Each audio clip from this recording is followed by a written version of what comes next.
আসসালামু আলাইকুম বন্ধুরা, সবাই কেমন আছেন? আশা করি সকলেই ভালো আছেন। নিয়ে এলাম তরমুজের রেসিপি। তো তরমুজের সিজন থাকতেই বানিয়ে নিন তরমুজের জুস।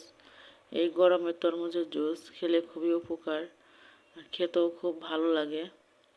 তো খুব সহজে কিভাবে তরমুজের জুস বানাবেন সেটাই আমি তুলে ধরছি। আমি তরমুজগুলো আগে ব্লেন্ড করে নিলাম, কারণ তরমুজে এমনিতেই অনেক পানি থাকে, তাই আগে দুধ বা পানি কোনো কিছু অ্যাড করা যাবে না। আর এটাতে কিন্তু পানি অ্যাড করলে একদমই ভালো লাগবে না। আমি চিনি দিয়ে দিলাম। তো তরমুজের মিষ্টি অনুযায়ী চিনি দিয়ে দিবেন, বা আপনারা যেমন মিষ্টি খেতে পছন্দ করেন সেই অনুযায়ী। এখন দিয়ে দেব দুধ। দুধটা আমি গরুর দুধ নিয়েছি, আর দুধটা খুবই ঘন করে জাল করে নিয়েছি।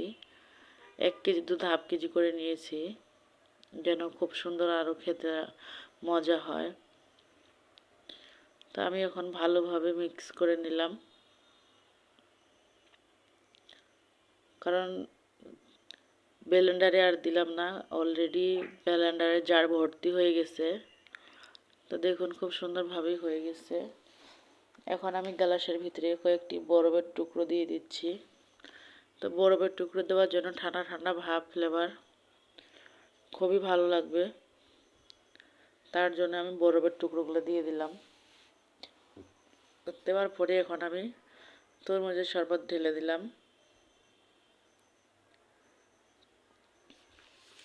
তো সত্যি বলতেছি, এতটা মজার হয়েছিল।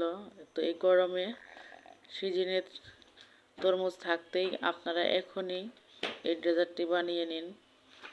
এখন দিয়ে দিচ্ছি উপর দিয়ে আইসক্রিম। আইসক্রিমটা দেওয়ার ফলে আরও লোভনীয় লাগে। তা আপনারা এটা স্কিপ করলেও করতে পারেন, তবে আমার কাছে ভালো লাগে তাই আমি দিয়েছি।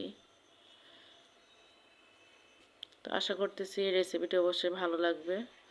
যারা নতুন দেখেছো অবশ্যই চ্যানেলটি সাবস্ক্রাইব করে পাশে থেকো। সবার আগে ভিডিও পেতে চাইলে বেল আইকনটি বাজিয়ে দিও, নিত্য নতুন রেসিপি পেতে সাবস্ক্রাইব করে। আল্লাহ হাফেজ, সবাই ভালো থাকবেন, সুস্থ থাকবেন। আসসালামু আলাইকুম।